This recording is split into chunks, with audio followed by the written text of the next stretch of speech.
చాలామంది ఉన్నారు. ఆ విధంగా కూడా ఆమెకి హ్యాట్సాప్ చెప్పుకోవాలి. ఒక ఈవెంట్ అంటే ఆల్మోస్ట్ 4 గంటలు నిలబడి ఆవిడ ఒక్కటే ఎంటర్టైన్ చేస్తూ ఉంటుంది.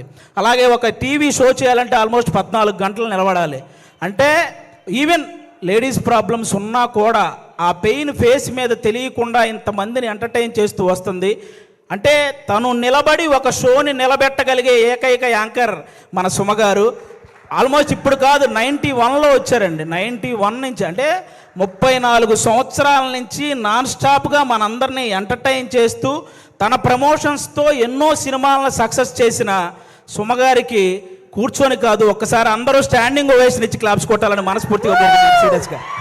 సీరియస్లీ అసలు అంటే నాకు ఇష్టమైన హీరోలకి, కమెడియన్లకి, డైరెక్టర్లకి, వీళ్ళందరికీ చాలామందికి పద్మశ్రీ అలాగే పద్మభూషణ్ ఇలాంటి అవార్డులు మీరు రావటం చూశారు. అవన్నీ మనకు కూడా చాలా హ్యాపీనెస్ని ఇచ్చాయన్నమాట.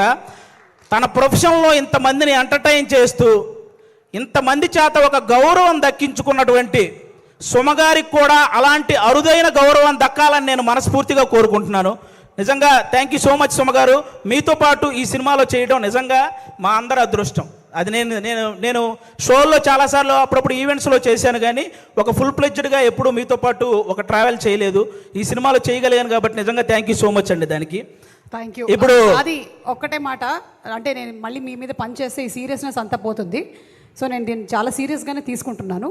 అండ్ అలాగే అది అయిపోయింది కాబట్టి టాపిక్ వెనకాల వచ్చింది